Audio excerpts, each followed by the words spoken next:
जी अस्सलाम वालेकुम students, hopefully are all doing great. Confirm करें आवाज़ एंड स्क्रीन शेयर है तमाम स्टूडेंट से। जी मैम आ रही है। अस्सलाम वालेकुम मैम। जी मैम, आपकी आवाज आ रही है। जी मैम आवाज आ रही है। ठीक है, ओके ओके। अच्छा, इस तरह से है कि ठीक है स्टूडेंट्स, मुझे कंफर्मेशन हो गई है और साथ साथ मैं कंफर्मेशन करती रहती हूँ। इसके बिहाइंड जस्ट ये रीज़न होती है कि यानी कि तमाम स्टूडेंट्स के लिए जो है ना वो हमें कंफर्मेशन हो जाती है कि उनको आवाज़ आ रही है और वो एक्टिव हैं ड्यूरिंग द क्लास। तो नेक्स्ट हम स्टार्ट करते हैं।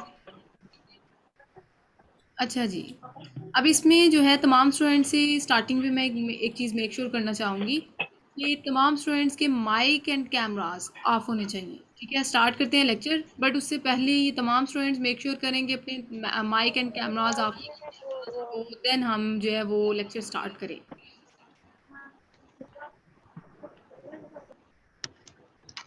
म्यूट कर लें तमाम स्टूडेंट्स अपने माइक ताकि डिस्टॉर्शन ना हो। अच्छा जी, अभी ये हमारा फर्स्ट लेक्चर है और इसमें ये है कि ethical duties of virtual assistant. Like virtual assistant की डेफिनेटली किसी भी फील्ड को आप ज्वाइन करते हैं ना, तो उसमें कुछ ना कुछ एथिकल और मॉरल वैल्यूज़ को फॉलो करना होता है। सो सेम लाइक दैट आपको इस फील्ड में भी कुछ एथिक्स हैं जिनको आपको फॉलो करके तो देन आपको काम स्टार्ट करना है। ठीक है, so as a virtual assistant it should be your almost a responsibility to respect the occupation and make other also respect it. Definitely give and take वाला फॉर्मूला है। आप किसी को रिस्पेक्ट देंगे, इन रिटर्न आपको भी मिलेगी। All the business activity must be within the high standard of ethical codes. It is a responsibility of VA to resolve the quandaries in professional and ethical way. अब as a virtual assistant ये आपकी responsibility है कि आप किस तरह से professionalism and ethics दिखाते हैं। तो वो एथिक्स कौन से हैं, जस्ट आप देखें, मेक श्योर करना होगा ये 2 से 3 पॉइंट कि क्लाइंट रिस्पेक्ट। डेफिनेटली ये फर्स्ट ऑफ ऑल ये चीज़ बहुत मैटर करती है। Client respect is the most important right. जैसा कि आप जानते हैं, every client demand to be a satisfied. Client information should be kept confidential.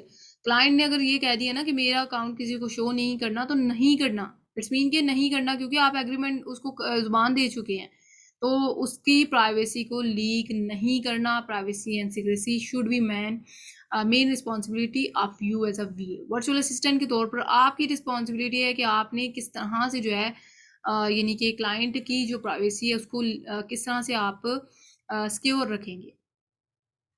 It is our duty to have competency and good knowledge of ethics and practice within the limitation of expertise or skills.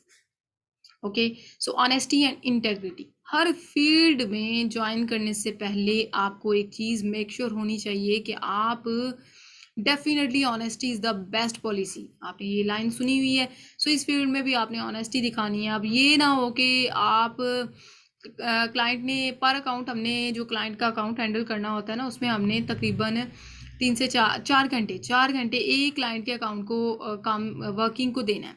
अब ये ना हो कि 3 घंटे आप film देख के तो 1 घंटा वर्क करके आप कहीं भी मैंने वर्क किया है, तो वो क्लाइंट को तो आप जो है वो यानी इस तरह बात सुना देंगे, लेकिन वो आपका फ्यूचर क्लाइंट नहीं बन सकता। वो सिर्फ उसी मंथ आपसे काम लेगा, तो उसके बाद आपको डेफिनेटली वो हायर नहीं करेगा, और बल्कि कितने लोगों को ख़राब करके जाएगा कि ये पर्सन ने इस तरह से कहा था बट काम इस तरह से किया इसने।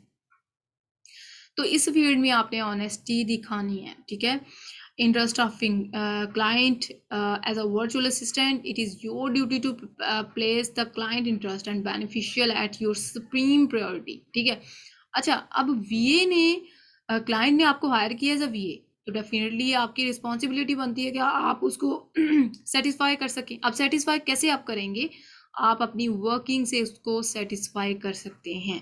ठीक है, satisfaction of client while practicing business should not be violated in any way.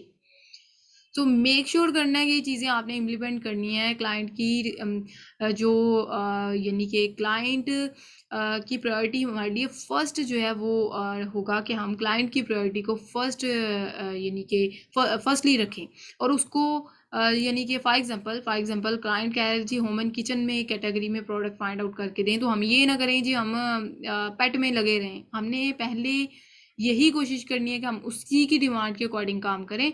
Let's see कि सजेशन हम उनको दे सकते हैं, सुजेस्ट कर सकते हैं कि आप इस तरह से यानी कि आप होम एंड किचन या पेट सप्लाई यूके में बड़ी अच्छी चलती है, तो हम उसमें आपको फाइंड आउट करके दे सकते हैं प्रोडक्ट्स वगैरह। सुजेशन आप दे सकते हैं as a VA. Definitely maybe उसको काम नहीं आता इसलिए उसने आपको हायर किया है, या काम आता है। दो ही सिनेरियो में वीए को हायर किया जाता है ना, या काम नहीं आता होता क्लाइंट को तो वो आपको हायर करता है, या फिर अगर काम आता भी है तो उसके पास टाइम नहीं है। ये बाहर जो गोरे होते हैं ना, इनके पास majority of time lack of time होता है, सो दैट्स वाई वो आपको हायर करते हैं कि हमारा काम हैंडल हो जाए, और कोई किसी रिमोटली हमने फिर काम करना होता है इनके लिए। By the following these ethical codes, you will not only maintain your long-term business practice with clients, but also it's help you to fulfill long-term goals. अगर यहाँ पे एक चीज़ मेक श्योर कर लीजिएगा, अगर आप किसी एक क्लाइंट को वर्किंग की वजह से सेटिस्फाई कर सकते हैं ना, या कर पाते हैं, तो उसका फ़ायदा आपको पता क्या होगा? आप नेक्स्ट वो आपका फ्यूचर क्लाइंट हो जाएगा, और अगली जितनी भी उसने अमेजोन पे लॉन्च करनी है, जितना भी काम करना वो आपसे लेगा। फर्स्ट प्रायोरिटी पे वो आपको रखेगा। सेकंड थिंग कि डेफिनेटली वो आप अपने दोस्तों को भी रेफर करेगा कि फ़लाँ ये है, मैंने उससे काम लिया, बड़ा ही अच्छा उसने काम किया है सेटिस्फाइड वे से। सो जो भी वो आपके बारे में कमांड देना चाहे और वो आपको रेफर कर सकता है, तो ये चीज़ें आपने मेक श्योर कर लेनी है, ठीक है। सो ये कुछ एथिकल वैल्यूज़ थी जो कि मैंने आपको एक्सप्लेन करनी थी। और हर बिजनेस को स्टार्ट करने से पहले कुछ एथिकल रूल्स होते हैं जिनको हमने फॉलो करके आगे मूव ऑन होना होता है, ठीक है। तो अभी तक जो है ये मैंने आपको एथिकल वैल्यूज़ के बारे में बताया। अभी हम मूव ऑन करते हैं। पहला task as a virtual assistant, that is product hunting, ठीक है। तो हम मूव ऑन करते हैं सेकंड स्लाइड पे, that is in actual regarding the product hunting, कि प्रोडक्ट हंटिंग अमेजोन पे हम किस तरह से करते हैं। फर्स्ट ऑफ ऑल मैं आपको कॉन्सेप्ट प्रोवाइड करूंगी, देन हम मेन टॉपिक पे मूव ऑन करेंगे। सो कंफर्म करें जी, स्क्रीन शेयर हो रही है सबसे? यस मैम, हो रही है। Yes ma'am. हाँ, अस्सलाम वालेकुम जी, हो रही है स्क्रीन शेयर? जी जी, ओके ओके, वालेकुम सलाम। अच्छा जी, अब ये देखिए जी, अस्सलाम वालेकुम virtual ma'am, screen assistant. Share हो रही है? जी वालेकुम सलाम। ठीक है, कंफर्मेशन हो गई है स्टूडेंट्स। और ये तमाम स्टूडेंट जो है ना, एक दो का माइक ऑन है, वो ऑफ करें, इसको म्यूट करें। और ये लेक्चर्स आपने गौर से सुनने होते हैं। उसका फ़ायदा ये होगा कि लास्ट पे डेफिनेटली मैं किसी भी स्टूडेंट, जो प्रैक्टिकल हमारी क्लासेस चलती हैं ना, उसमें किसी भी स्टूडेंट को रिकॉल करके उनसे कंफर्मेशन कर सकती हूँ कि आप कहीं से भी मैं पॉइंट उठा सकती हूँ कि आप ये एक्सप्लेन करें। और मैं उनसे प्रैक्टिकली वे से परफॉर्मेंस लेती हूँ कि आपने यानी कि हमें प्रैक्टिकल वे से बताना है। माइनस स्ट्रिंग मेथड जो मैंने बताया था, या जो चीज़ें मैंने बताई होती है ना, वो मैं फिर साथ साथ कंफर्मेशन करती हूँ। तो ये चीज़ें आपने मेक श्योर करनी है। अच्छा, अब ये देखिए जी, वर्चुअल असिस्टेंट ट्रेनिंग का बैच 11 हमारा स्टार्ट हो गया हुआ है, और जिसकी क्लास 2 हम कंडक्ट करने जा रहे हैं। So first of all, Amazon is the largest online trailer website in the world. Amazon दुनिया की सबसे बड़ी ऑनलाइन वेबसाइट है जहाँ पे लोग लाखों मिलियन डॉलर की सेल जनरेट कर रहे हैं। अगर 2019 की बात कर लेना, तो Amazon ने 300 बिलियन डॉलर की सेल जनरेट की है। सो आप एस्टिमेशन लगा सकते हैं कि Amazon कितनी बड़ी मार्केट प्लेस है इस टाइम पे। और यहाँ पे ये कहा जाता है कि ज़मीन से लेकर ना, नीडल से लेके स्काई तक लिमिट ही नहीं है, कोई ऐसी चीज़ नहीं है जो अमेजोन पे सेल नहीं हो रही, ठीक है। तो इसलिए कुछ लोग ना, यहाँ पे ये पॉइंट भी है कि कुछ लोग कहते हैं जी हमें काम नहीं मिलता। हमें काम क्यों नहीं मिलता? हमने वो चीज़ें इम्प्लीमेंट नहीं की होती इन एक्चुअल, जो करने का राइट होता है। हाँ, काम मिल जाता है, काम बहुत ज़्यादा है, बट ये है कि उसको फिर इम्प्लीमेंट भी हमने डायरेक्शन में करना होता है, तो हमें काम मिल जाता है। मैम ये पूछा जो इम्प्लीमेंट जो आप एसएल यूज करते हैं ना, एक बार उर्दू में बता दिया करें, समझ जाएगा। जी जी, अच्छा आप ऐसे करें ना, आप ऐसे करें, मैं आपको स्टार्टिंग पे बता दूं, मैं ये चीज़ मेक श्योर कर दूंगी। तो ये जितनी भी क्यूरीज हैं ना, डायरीज वगैरह अपने पास रखा करें, तो उस पर आप राइट करके रखा करें। और ये आपके क्वेश्चन आंसर सेशन लास्ट पे हुआ करेगा, उसमें तमाम स्टूडेंट्स के क्वेश्चन लेंगे हम, ठीक है। तो जस्ट ये आपने ये यहाँ पे ज़रा अवॉइड करना है कि आपने मुझे बीच में इंटरप्ट नहीं करना, ये स्मूथली लेक्चर चलने देना है। लास्ट में जो भी क्वेरीज होंगी इंशाल्लाह उसको रिजॉल्व करेंगे। अच्छा जी, मॉडल्स की टाइप की बात कर लेते हैं। तो इसको हमने एक्सप्लेन किया था उसमें प्रीवियस लेक्चर में, और उसकी रिकॉर्डिंग मैं आप प्रोवाइड कर चुकी हूँ। तो इसमें 3 मॉडल है अमेजोन पे इस टाइम पे, प्राइवेट लेबल, होलसेल और यानी कि ड्रॉप शिपिंग। ठीक है, अब प्राइवेट लेबल का ये है कि बिल्ड योर ओन ब्रांड। ये जो ट्रेनिंग आप करने जा रहे हैं ना, ये प्राइवेट लेबल की है, और इसमें हमने क्या करना होता है, किसी प्रोडक्ट पे अपना लोगो लगा के as a brand building Amazon पे सेल आउट करना है। फॉर एग्जांपल जी, मुझे लगा है जी मुझे आइसक्रीम स्कूप जो है ना वो मुझे सेल करनी है अमेजोन पे। ठीक है, अभी मैंने क्या किया कि फॉर एग्जांपल जी एक क्राइटेरिया होता है जिसपे हमने ये प्रोडक्ट फाइंड आउट करनी होती है, आइदर ये विनिंग है कि नहीं। तो लेट्स सपोज कि वो क्राइटेरिया विनिंग है, तो उसके बाद हमने क्या करना होता है, माइक किसी का ऑन है, ये कंफर्म करें माइक किसी का ऑन है। माइक मैंने स्टार्टिंग पे कहा है म्यूट कर लें, इस तरह इंटरप्शन होती है। और मेक श्योर कर दूं कि ये अगर किसी का माइक ऑन हुआ ना, उसको यानी कि अगर कहने के बावजूद माइक ऑन हुआ, ये मैं बार बार रेपिटेशन कर चुकी हूँ, प्रीवियस क्लास में भी मैंने इसको हाईलाइट किया था। तो अगर अभी भी किसी की मिस्टेक होगी ना, तो I am not responsible for that. Definitely interruption का वॉइस सिर्फ मेरे लिए नहीं है, वो तमाम स्टूडेंट्स के लिए है, बाकियों के लिए। तो अभी एक स्टूडेंट की खातर हमें बाकियों को डिस्टर्ब नहीं कर सकते, सो डैट्स वाई मैं उसको क्लास से लीव कर दूंगी और वो इस वाली रिकॉर्डिंग को मिस कर देंगे। तो ये आपकी आपका अपने बैकएंड से फॉल्ट होगा। We are not responsible for that, so that's why इसको मैंने बड़ा हाईलाइट किया है, तो इसको मेक श्योर कीजिएगा। नेक्स्ट, अच्छा, अभी अमेजोन पे 3 मॉडल्स हैं इस टाइम पे, private label, wholesale and drop shipping. ठीक है, प्राइवेट लेबल का ये होता है कि मैं एग्जांपल दे रही थी कि फॉर एग्जांपल जी आइसक्रीम स्कूप को मैंने यानी 200 पीस शिप करवाए चाइना से। चाइना में एक वेबसाइट है alibaba.com, बहुत फेमस वेबसाइट है, वहाँ से हमने ना प्राइवेट लेबल वालों की सोर्सिंग करनी होती है। प्राइवेट लेबल मॉडल की सोर्सिंग हम करते ही चाइना से हैं। हमने क्या किया कि मैं ओवरव्यू बता रही हूँ कि आपको थीम आइडिया हो जाए ये हम पढ़ने क्या जा रहे हैं।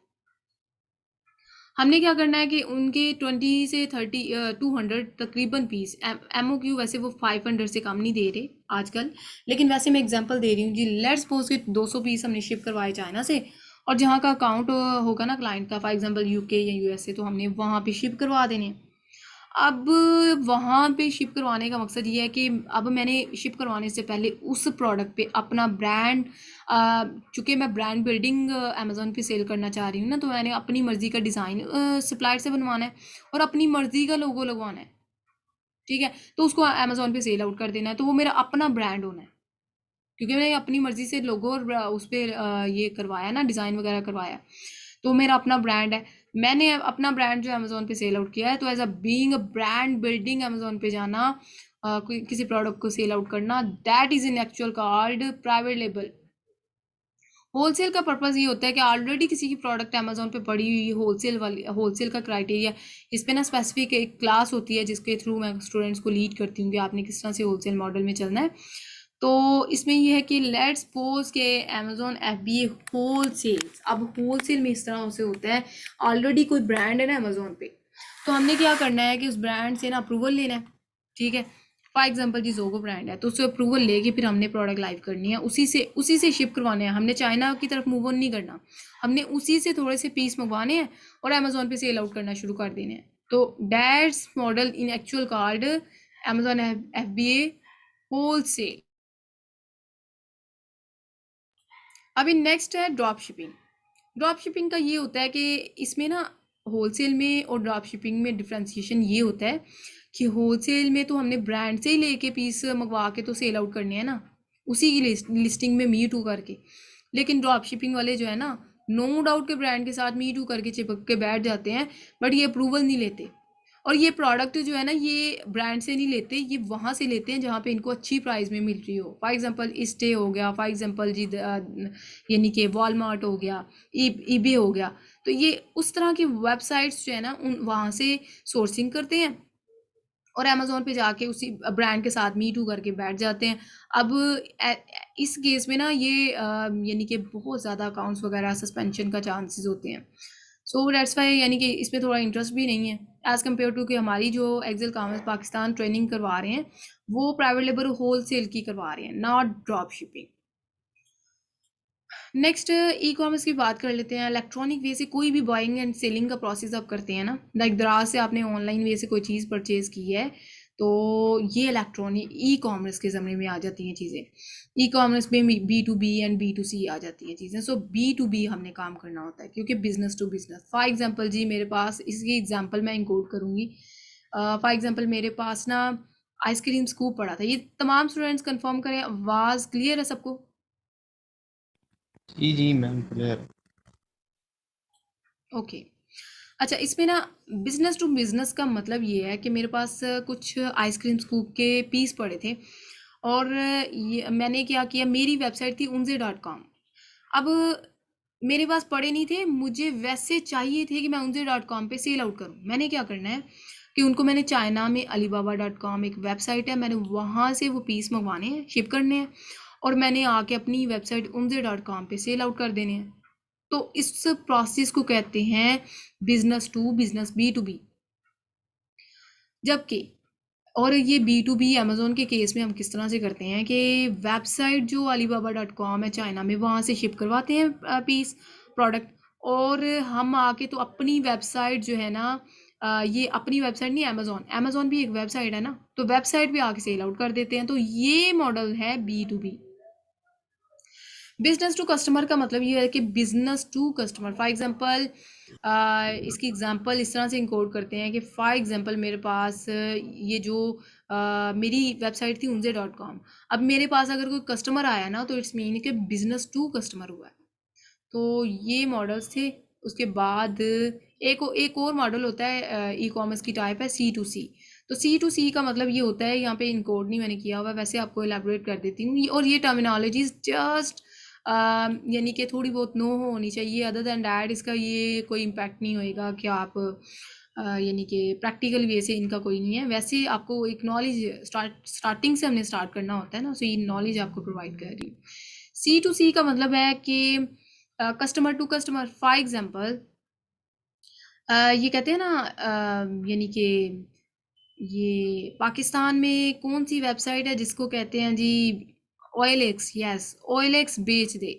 अब ये कहते हैं ना कि जो ओल्ड वर्जन वाली चीज़ें होती हैं वो OLX पे जाके लोग बेच देते हैं। तो लेट्स सी कि फॉर एग्जांपल जी, मेरे पास आईफोन कवर पड़े थे, मैंने सोचा कि इसको जाके ना OLX पे सेल आउट कर देती हूँ। तो अब कोई कस्टमर अगर OLX पे मेरे वाले कवर जो आईफोन कवर है वो लेने आया, तो इट्स मीन कि वो C2C है, कस्टमर टू कस्टमर हो गया ना। वर्चुअल असिस्टेंट क्या है, रिमोटली काम करना है आपने, कोई टाइम रेस्ट्रिक्शन नहीं है, कोई आपने लेट्स सपोज के 4 घंटे का एक क्लाइंट के अकाउंट को देने हैं, तो वो आप शाम में भी दे सकते हैं, इसका टाइम रेस्ट्रिक्शन कोई नहीं है। क्लाइंट को काम से गर्ज है, क्लाइंट को टाइम से गर्ज नहीं है। हाँ, ये है कि 4 घंटे अगर उसने काम का कहा है, तो वो 4 घंटे का हिसाब तो लेगा, तो वो आपको देना है। मैंने एथिकल इसीलिए उसको ऐड किया है कंटेंट में, कि आपको आइडिया हो जाए कि ये चीज़ें नेसेसरी होती हैं। उसके बाद देखें जी, same like as a normal VA, e commerce VAB जो है ना, वो इस तरह से है कि आपने हम आवाज नहीं आ रही। तो, बाकी स्टूडेंट्स भी कंफर्म करें, आवाज़ क्लियर है सबको या फिर डिस्टॉर्शन है? मुझे तो आ रही है। क्लियर है मैम। ठीक है, ठीक है। अच्छा, ये यस फिर मैम, आपकी आवाज आ रही है। ठीक हो गया। ये फिर जिन्होंने कहा है ना, आई थिंक सो कि उनके बैकएंड से इशू है, तो वो चेक करें। आज वेदर का भी थोड़ा बहुत इशू हुआ पड़ा है, बिल्कुल तो मैम, बाकी इंटरनेट का डेफिनेटली मसला हो मेजोरिटी सकता स्टूडेंट्स को आ रही हो ना, तो फिर सबको आ रही होती है। तो ये जो जिन स्टूडेंट्स के बैकएंड पे इशू होता है ना, वो फिर अपनी तरफ से रिजॉल्व कर लिया करें। इसमें ये है कि एज अ वर्चुअल असिस्टेंट हमने काम करना है, और यानी इंटरनेट के थ्रू, और ये रिमोटली हमने वर्किंग करनी होती है। सो इसमें $300 to $1200 आप इजीली जनरेट कर सकते हैं as a virtual assistant. And virtual assistant के टास्क क्या हैं जो आपने परफॉर्म करने हैं, लाइक प्रोडक्ट रिसर्च, हंटिंग करनी है। सबसे पहला टास्क होता है प्रोडक्ट को हंट करना है, एक ऐसी प्रोडक्ट फाइंड आउट करनी है जो कि डिमांड उसकी हाई हो, कंपटीशन कम हो। फॉर एग्जांपल एक छोटी सी एग्जांपल इंकोड करूंगी, आईफोन कवर है ना, या की होल्डर लगा लें। की होल्डर एक प्रोडक्ट है ना, तो उसको अमेजोन पे अगर हमने सेल आउट करना है, तो वहाँ पे कंपटीशन कम हो, डिमांड हाई हो। इसका मतलब ये है कि जो सेलर सेल आउट कर रहे हैं ना अमेजोन पे की होल्डर, वो यूके के लिए एक क्राइटेरिया बता रही हूँ, 13 क्राइटेरिया पे मीट करके प्रोडक्ट विनिंग होती है।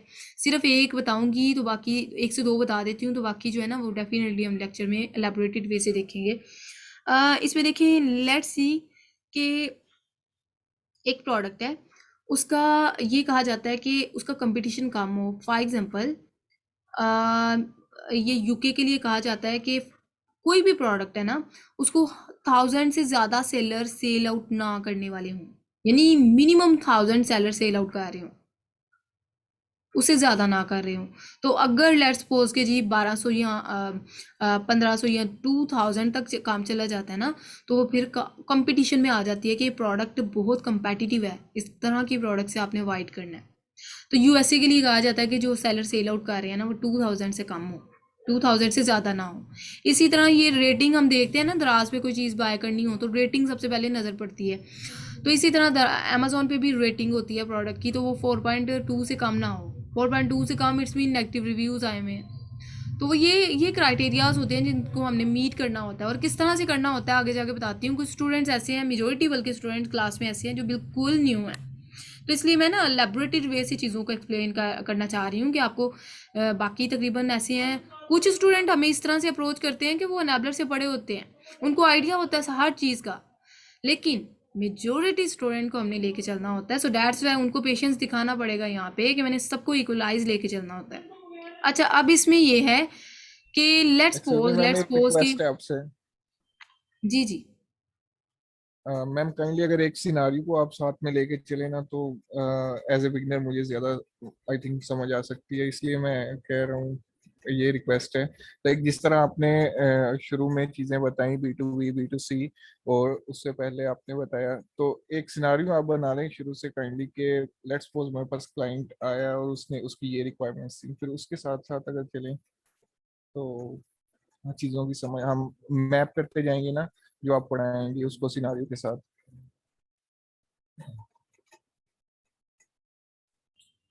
चलिए ठीक है, मुझे समझ आ गई आपकी। तो इसमें मैं एक और चीज़ मेक श्योर कर दूं कि चले क्लाइंट्स को लेके ना, तो हम देख लेते हैं, कोई इशू नहीं है।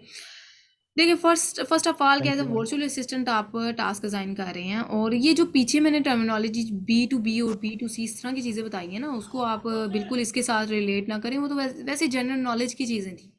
जस्ट हमने जो एज अ वर्चुअल असिस्टेंट काम करना है ना, वो यहाँ से टास्क स्टार्ट होते हैं। कि लेट्स सपोज कि जी आपके पास कोई क्लाइंट आया, आपने सबसे पहले कोई प्रोडक्ट हंट करके देनी है, और ये एक एक टास्क पे में भी हमारा एक एक लेक्चर कवर हो। ये आपने स्टार्ट है, इस पे बिल्कुल वो नहीं होना कि हमारे ऊपर से चीज़ें चली गई हैं, कैसे होगा प्रोडक्ट सोर्सिंग, कैसे होगी शिपमेंट, कैसे क्रिएट करेंगे, कंटेंट राइटिंग कैसे होगी, इसके बारे में आप कन्फ्लिक्ट्स ना रखिएगा। ये हम एक एक लेक्चर में लैबोरेटरी वे से इनको ही पढ़ना है हमने। और ट्रेनिंग में क्या चीज़ें हैं, यही चीज़ें हैं सारी। बस ये है कि स्टार्टिंग पे जो है जस्ट ओवरव्यू में दे देती हूँ कि लेट्स सपोज के एक प्रोडक्ट फाइंड आउट करनी है, और क्राइटेरिया जो है ना वो कल की क्लास में डिस्कस किया जाएगा। उसमें आपको फिर आइडिया हो जाएगा कि हमने किस तरह से लेके चीज़ों को चलना है। अच्छा, अब इसमें ना प्रोडक्ट का आइडिया, एक प्रोडक्ट विनिंग फाइंड आउट करनी है जो क्राइटेरिया को मीट कर रही होगी। फिर हमने क्या करना है, प्रोडक्ट हंटिंग या प्रोडक्ट रिसर्च एक ही चीज़ है। फिर हमने क्या करना है कि प्रोडक्ट सोर्सिंग की तरफ मूव ऑन होना है। अब लेट्स सपोज के क्लाइंट ने देखा प्रोडक्ट आपने बहुत अच्छी फाइंड आउट की है, विनिंग प्रोडक्ट है, 25% प्रॉफिट मार्जिन आना चाहिए, वो भी है। अब क्लाइंट आपको कहेगा जी इसकी सोर्सिंग भी करवा के दें, तो सोर्सिंग आपने करनी है क्योंकि आपको एज अ वी उसने हायर किया है। आपने सोर्सिंग उसकी करनी है चाइना से। ठीक है, चाइना में आपने क्या करना है कि एक वेबसाइट है, गूगल पे आप राइट करेंगे ना alibaba.com, वो मैं आगे जाके बता भी देती हूँ आपको। आपने वहाँ से जाके तो सोर्सिंग करनी है। फॉर एग्जांपल एक ओवरव्यू दे देती हूँ आपको कि लेट्स सपोज के alibaba.com ये है जी वेबसाइट। ठीक है, अब ये देखें alibaba.com जस्ट राइट करेंगे ना, तो ये वेबसाइट ओपन होगी। इस पर आपको साइन इन कर लेना है। मैंने ऑलरेडी अकाउंट बना लिया हुआ है, आपने बनाना है। तो इस पर हमने सोर्सिंग किस तरह से करनी है, ये हम सोर्सिंग के लेक्चर में पढ़ेंगे चीज़ें। बट ये है कि जस्ट मैं बता रही हूँ कि alibaba.com चाइना में सबसे बड़ी वेबसाइट है जहाँ से हमें अच्छी प्राइस पे प्रोडक्ट्स मिल जाती हैं। फॉर एग्जांपल कोई हमारी विनिंग प्रोडक्ट है की होल्डर फॉर वॉल, तो हम क्या करेंगे कि उसको की होल्डर फॉर वॉल को यहाँ पे राइट किया, नीचे हमारे पास ये देखिए प्रोडक्ट्स आ जाएंगी, इनको हमने फिर सोर्स करना है, इनको इनसे फिर प्राइस लेनी है। ये वो सप्लायर बैठे हैं जो कि हमें प्रोडक्ट देंगे, हमें प्राइस बताएंगे कि हम कितने की सेल आउट कर रहे हैं। तो ये किस तरह से इनसे बार्गेनिंग करनी है, किस तरह से इनसे प्राइजेस वगैरह लेनी है, किस तरह से बात करनी है इनसे, किस तरह से इनको चूज़ करना है, बेस्ट सप्लायर इनमें से कौन सा है, ये सारी चीज़ें सोर्सिंग की क्लास में देखेंगे। अब जस्ट ओवरव्यू बताना चाह रही थी कि प्रोडक्ट सोर्सिंग हमने चाइना वाली जो वेबसाइट मैंने बताई alibaba.com वहाँ से की। फिर हमने क्या करना है, कंटेंट राइटिंग करनी होती है कि अपनी प्रोडक्ट के रिगार्डिंग ईच एंड एवरी यानी कि इंफॉर्मेशन इनकोड करके एक पेज तैयार करना होता है, जिसको हम प्रोडक्ट रिसर्च पेज कहते हैं या प्रोडक्ट लिस्टिंग पेज कहते हैं। ठीक है, अब वो तैयार करना है। ऑप्टिमाइजेशन भी यही चीज़ है कि उसमें कीवर्ड किस किस तरह से ऐड करने हैं ताकि कोई भी बायर वो कीवर्ड ऐड करे, हमारी प्रोडक्ट टॉप पे शो हो जाए। इसके बाद है जी प्रोडक्ट सोर्सिंग फिर किस तरह से करनी है, ये हो गया है। कंटेंट राइटिंग के बाद हमने शिपमेंट क्रिएट करनी होती है। शिपमेंट का मतलब ये होता है कि हमने अमेज़ोन पे तमाम इंफॉर्मेशन सप्लायर से लेके वो ऐड करनी होती है और अमेज़ोन को अवेयर करना होता है कि हमारी प्रोडक्ट लाइव आने वाली है, तो वो शिपमेंट हमने क्रिएट करना है। उसके बाद लॉन्चिंग एंड रैंकिंग, ठीक है, प्रोडक्ट को फर्स्ट पेज में भी तो लाना है ना। फॉर एग्जांपल जी 1000 सेलर भी अगर बैठा है ये सेल आउट करने आईफोन कवर, तो मेरी ट्राई यही रहेगी कि मेरी प्रोडक्ट फर्स्ट पेज पे आए। तो वो फर्स्ट पेज पे किस तरह से आती है, पीपीसी रन करने से। पीपीसी कहते हैं पे पर क्लिक, अमेजोन को थोड़ा बहुत हम चार्ज करते हैं, जिसके नतीजे में अमेजोन हमारी प्रोडक्ट फर्स्ट पेज पे रैंक कर देता है। तो ये पीपीसी करते हैं किस तरह से, इंशाल्लाह ये तमाम एक एक लेक्चर में एलैबोरेटेड वे से चीज़ें देखेंगे। सो ऑर्डर मैनेजमेंट, ठीक है, किस तरह से करनी है, रिपोर्ट हैंडलिंग किस तरह से करनी है, inventory check and customer report, ये तमाम चीज़ें जो है हमारे कंटेंट में इंक्लूड होंगी। प्रोडक्ट हंटिंग की बात कर लेते हैं जी। प्रोडक्ट हंटिंग जो कि मैंने ब्रीफली एक्सप्लेन कर दिया है कि विनिंग प्रोडक्ट हमने फाइंड आउट करनी है जो कि हमें सेल अच्छी दे, अच्छी से अच्छी सेल हो उसकी, अच्छा से अच्छा प्रॉफिट मार्जिन हो, कम कंपेटिटिव कम हो, लेकिन उसकी डिमांड बहुत ज़्यादा हो। फॉर एग्जाम्पल जी एग्जाम्पल इंक्लूड करूँगी कि की होल्डर ही लगा लेते हैं। अब की होल्डर हर तीसरे घर की नीड है ना, ठीक है, लेकिन जाहिर सी बात है किसी ने बाइक रखी है, किसी ने कोई ना कोई चीज़ ये व्हीकल्स वगैरह की कोई ना कोई चीज़ हर घर में मौजूद होती है, तो ये तो आम प्रोडक्ट है की होल्डर। बट इसमें कंपटीशन कम हो, डिमांड हाई है ठीक है, लेकिन कंपटीशन कम हो। तो कंपटीशन कम किस तरह से हमें पता चलता है, जो क्राइटेरिया है ना 13 उसको मीट करके पता चलता है ये कंपटीशन कम है। तो वो क्राइटेरिया किस तरह से देखते हैं या किस तरह से एक्सप्लोर करते हैं वो कल की क्लास में है। जस्ट ये ओवरव्यू है प्रोडक्ट हंटिंग की क्लास, ठीक है। अच्छा, प्रोडक्ट हंटिंग ये वही बताया हुई है कि winning product that something that can generate a high sale. The idea is to search for product that you can get for the cheap and sell for the competitive price with a good profit margin in return। यानी कि उसको हम sell out करें Amazon पे और अच्छा खासा profit margin हमें आए, तो ऐसी प्रोडक्ट हमने फाइंड आउट करनी होती है। अच्छा, ये ना क्लास एंड पे जा रही है क्योंकि ये 40 मिनट का लेक्चर होता है, तो आपने अगेन मैं थोड़ा सा पेशेंस दिखाना है, ये रिकॉर्डिंग हो जाएगी ना सेव, तो देन आपको लिंक शेयर किया जाएगा, उसके थ्रू आपने क्लास ज्वाइन कर लेनी है क्योंकि 1 मिनट से लेस रह गया टाइम, तो ये अभी एंड हो जाएगी। तो नेक्स्ट टूल्स वगैरह को डिस्कस कर लेते हैं कि ये टूल्स किस तरह से वर्किंग करनी है और क्या हिसाब किताब है, ठीक है। तो ठीक है, अगेन लिंक आपके साथ शेयर कर दिया जाएगा।